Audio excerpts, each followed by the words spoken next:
Hi, this is Shana Meyerson with YOGAthletica in Los Angeles, California, here to teach you how to do the highly enviable pose, Yoga Nidrasana. What does that mean? It means the yoga sleep pose, and it's a little more exciting than that. It actually means to take your legs and put them behind your head.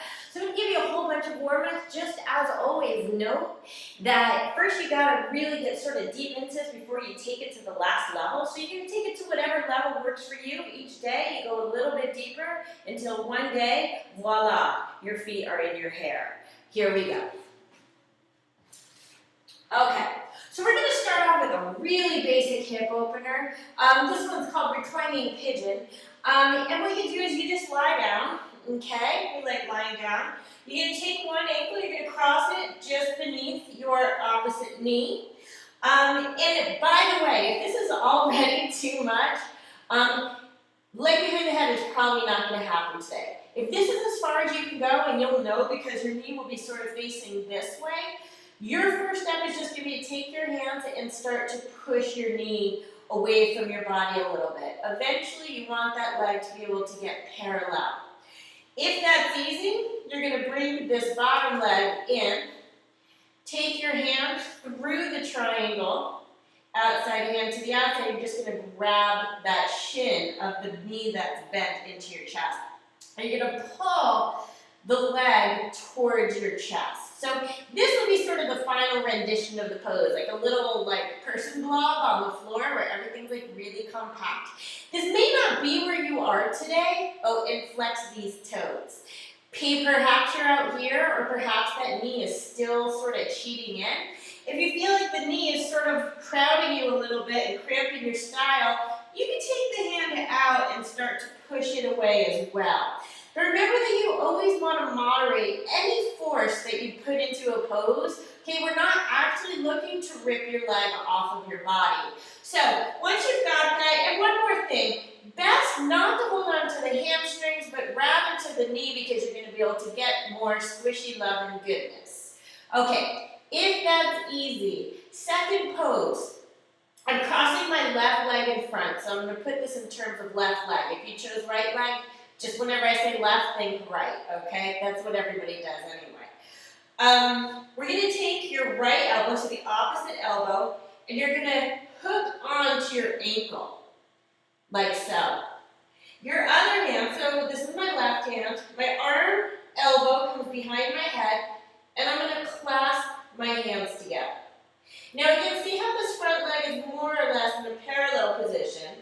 And I'm going to take my other leg, my right leg, and I'm just going to try to push that down to the floor while at the same time trying to lie my head down. So as I lie my head down, what I'm doing is I'm pulling on this foot, pulling it down, and taking this hip opener deeper. And by the way, if you need help with hip openers, I have a whole hip opener video. Who would have guessed? Check it out. Okay, so this is the second one. You might be up here, like this leg might not want to go all the way down to the floor. So your work is going to be A, can you get your leg down? B, can you start to press your head back? So maybe you can get all the way back, maybe you can't, but you want to be pretty close before you come into this third variation. Third variation, I'm going to actually give you two variations of the third variation, so it's sort of like third and fourth, but I'm going to call it the third because it's basically the same thing. I like this video already because I get to lie down on the floor and talk to you. It's a lot more comfortable. Okay, so third variation, right leg will be like this. You're going to take your elbows. Easier way will be to hook your ankle and the back of your knee. Like you're holding like a bunch of sticks. I don't know why you'd be holding a bunch of sticks, but if you did, I think this is how you'd be holding them. And same as before, leg, it's going to want to sort of hang out around here. You're going to try to get the heel down, the thigh down, the head down, okay? If that's easy, just the tiniest bit deeper because now your arms won't be in the way. Instead of going under, you're going to take your left elbow around your left knee, your right elbow around your right foot, this time like you're cradling a baby, interlace, again, right leg thigh down, lying down, my leg is squishing into my chest, okay? Now I'm gonna get up. Okay, you wanna be pretty close to having it all the way to your chest before you go for the leg behind the head. Leg behind the head, you don't really wanna force this one, so if you're not ready for it, seriously, take your time. Remember that deeper is not better, it just happens to be deeper. And it's a great party trick, so this is how it works. When I lie down, it's really just an extension of the poses I already did. I'm going to take this left leg, and instead of taking the elbow under, I'm going to take my shoulder in. But watch how I'm going to really wedge my shoulder underneath. So with my right hand, I support the left foot. I'm going to lift it up a little bit to create some extra space here. I'm going to sit up enough that I can get this knee, or I should say my shoulder behind my knee. I'm going to turn sideways so you can see, but I like to keep my hand on this foot to sort of pull it in a little bit. Hello. Okay, so I'm going to hold on to this. Among other things, it's a little easier on my neck, and I've got some neck stuff going on. So now you can really see in this leg, my leg does not want to go down all the way, so I'm just going to do the best I can. And I'm going to take this hand out to the side, and again, I'm going to try to lie back as much as I can. Okay, this is actually as much as I can right now. I feel like I've hit an edge, but let me show you what it looks like from two other angles. Okay, so my leg comes in, my left arm, instead of my elbow, I'm going to sit up enough that I can get the back of my shoulder wedged underneath. You see how you can see like my whole shoulder area? It's not like this, I'm not sort of hiding behind my leg. I want to get everything over there, right? Here's another thing that a lot of people make this mistake. You see how my foot is out to the side? A lot of people come in with their foot like up in the air like this. My head is never going to get back there because it's the wrong direction. So instead of up, remember that it's knee out, there's my knee, can't even find my knee, and foot to the other side. Okay? I'm going to turn one more time in this direction. You can never get it in too many directions. Here we go. My leg comes up. Here's my elbow. That part's pretty easy. I sit up enough, and I'm leveraging it with this hand as well. I'm pushing under, and then the leg comes behind my head. I try as I might to get this leg down and to lie down. Now, as you can see, I can't lie down all the way, and actually that's fine. I can still get into my yoga Nidrasana. So here's where the fun part comes in. And remember, this is less about legs behind your head than it is shoulders in front of your legs. That's what we're really looking for, is squishing those shoulders in.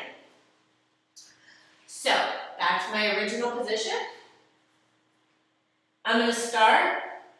My leg comes in, shoulder, neck. Now, again, I'm going to sort of secure this one a little bit with my hand. This leg, as it comes up, it's actually going to make it easier because that leg really doesn't want to be on the floor anyway. I'm going to lean back. You can't see, but my left knee is now on the floor. I'll show you from the other direction. And as this leg comes in, I'm going to have to get this shoulder behind my knee. So again, now I only have one hand for leverage, but I'm going to leverage my shoulder in. Now this is the wrong position. See how it's on the outside? I'm going to point it over to the other side, and I'm going to hook my feet like a butterfly. Now it's sort of self-sustaining. You try to lie down. I can't get like all the way down. This is the best I could do. Well, I could probably do better, but maybe if you want to, you can clasp your hands, give yourself a little handshake of appreciation. And again, guys, this is called Yoga Nidrasana. It means the yoga sleep pose. And of course, this is how all really advanced yogis sleep at night. And don't even ask. Of course, this is how I sleep every night. So you take some breaths here. Try and get your head down, your tush down. When you're ready to come out, I like to take sort of this wide, happy baby, keeping my arms to the insides of my knees, pressing my tailbone down and just pulling the feet down. Yummy. 5 breaths maybe. Maybe finishing off with the straddle. I like to, rather than holding my knees, I mean, those aren't knees. Those are actually toes. I'm better with anatomy than that. Don't worry about it. I know these are toes. I like to take the backs of my hands and just sort of push my legs down. This one is just such a nice completion to the pose. And knees hug in. Okay, one more time, opposite direction.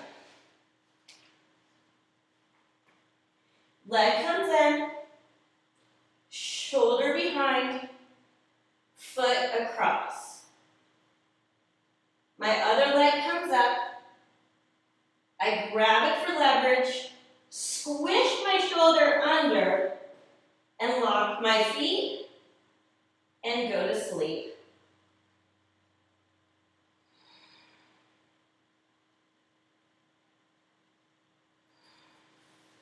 Of course, I always need a full 8 hours of beauty rest, and rather than having you watch me sleep for the next 8 hours in this fabulous pose, Yoga Nidrasana, just remember, guys, this is a lot of fun only if you don't rip your legs off of your body.